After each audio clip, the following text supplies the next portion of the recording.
Hey everyone, Tony Walsh here. Welcome back to the channel. I'm posting this on Wednesday morning, which is usually my Wednesday in the Word video, but there's not going to be one of those this week just because life has been busy. Let me turn this volume down over here. Because life has been busy between work and, excuse me, it's finally dried out enough where we can get in the garden. So been working on it till after dark. So no Wednesday in the Word, just haven't had time to study. But I do have two short little videos. There were single videos I was going to put out, just as filler. But just decided, heck, I'm going to throw these two together. So you're going to see two more intros and another two extras for these because they were meant to be single videos, and they're short, a couple minutes apiece. So I'm going to throw them together, and I guess I'll just see y'all back next Friday for this coming Friday for Farm Truck Friday. So y'all take care. Hope you have a blessed rest of the week, and just remember, watch to the end, and we'll see you soon. Hey everyone, Tony Walsh here. Welcome back to the channel. And I have a red shirt, I have a red hat, and I have a red face because my old behind is wore out.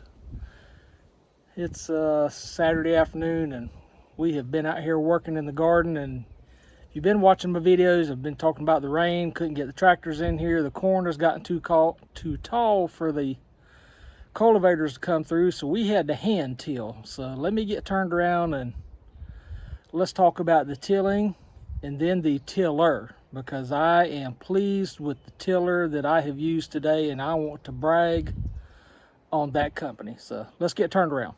So we have been inundated in rain in South Georgia. Of course, most of the country has. And got 2 rows of corn there, 2 rows of white acre peas, two more rows of corn, and then got some zipper peas over there. And the grass, you could see, is as tall as the peas are. So I've still got an issue with grass in the rows, but at least I was able to till in between the rows to try to cut back on some of the grass, that hopefully we can get some more sunlight to the plants and cut down on the weed growth. And my plan today was I was going to borrow a tiller, because everything I got on that is off a tractor, and like I said, the corn's already too tall. So I was going to borrow a tiller. It wouldn't crank, so I had to go rent one. And this grass was tall, so this tiller beat me to death on the first 2 rows, because I put it to work, and I cannot blame the tiller itself. It's just all this dang grass. So let's talk about the tiller right there. Let me go around to the other side of it. So here's the tiller. It's a Maxim Commercial Series mid-tine tiller, RMT 55H, powered by a Honda engine, chain drive, and you got the choice of either a 14-inch width or a 26-inch tilling width. And that is because you can pull this pin out right here, and it's held by a Carter pin down there, and then slide that out, and this outside row comes off, and on the other side, the outside row comes off. So if your rows are close, you can narrow this thing up, and I thought that was a cool feature. It's belt driven instead of chain driven, and it's got a tensioner down there. It's got some adjustments here on the wheels that help with the depth of the blades.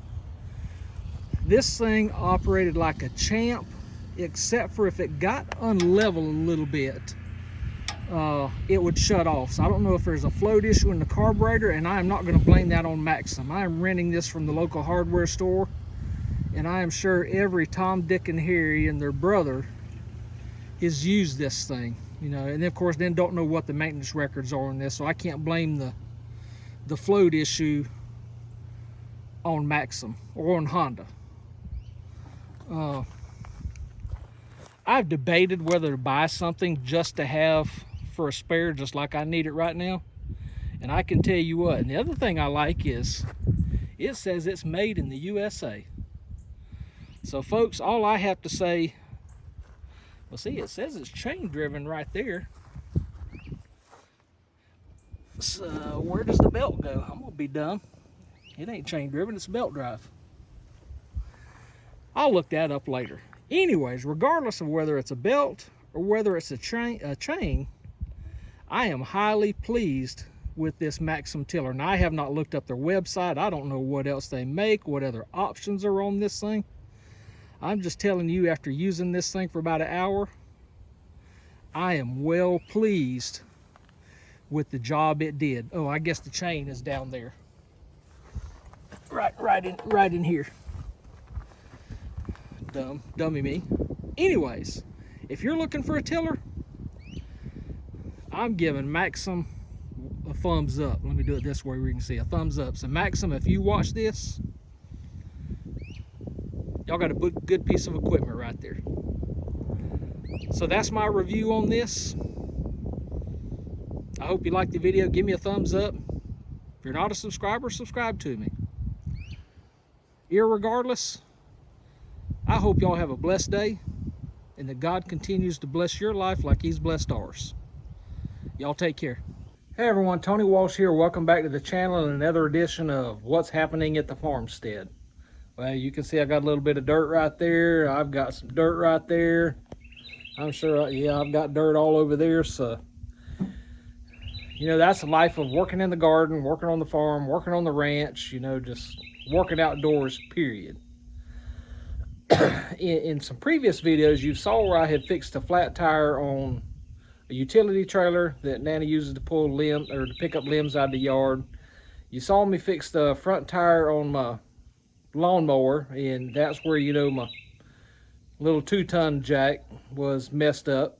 So today I had a flat tire on my truck. Let me get down there. So that's why I'm dirty.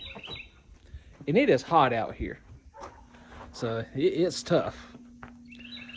So one of the things, you know, and I just said about my little floor jack broke, you know, and that's one of the things that I want to talk about is safety around homestead, farmstead, farm, ranch, whatever.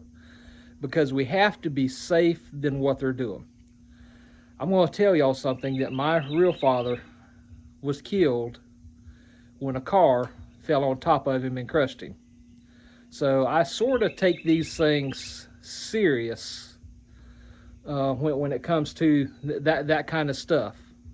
So today I had to go buy me a new floor jack. So that's not really about the floor jack per se, but it's just about being safe. So let me get turned around here. So this red jack is my old jack, and if you remember in a few videos back, I said the plug here come out when we were moving this from the subdivision to the farmstead here, and I've looked online trying to find parts for it. It says Autocraft, but I could not find a parts list for that, and I hope I don't have to take a jack and no longer use it because of that. If anything, I'll try another brand jack to see if there's a plug that'll fit it, because that's been a good little jack. But here is the Pittsburgh 3-ton, and the only reason I've got this is because it's Sunday afternoon. Harbor Freight was open, the easiest place to get to, and I've got a truck sitting in a parking lot with a flat tire, so I needed to do something. So the big differences of these, and these are fine if you're lifting small cars, small trucks, and 2 tons, and yes, this would pick up this truck. But there's no sense being unsafe because it's a life that's working on this stuff. So again, see that little short handle? That means to use that jack, you got to get up under the truck. So got this one. You see that long handle? Don't have to get under the truck with this thing. And I just picked up another ton, went from a 2-ton to a 3-ton. So just make sure whatever brand jack you got, one, it does the weight that you using it for, and make sure you got enough handle that you don't have to crawl under a vehicle. Now you see 2 jack stands here. So these here is some that I've had for a while. They are really lightweight, and they're okay to me if you're just going to put them under something and walk away from it, compared to this one here. Really what I'm going to show you is the difference between why this has a little indentation there. It really doesn't have grip like this one here does. I've seen some that's got better grip than here does.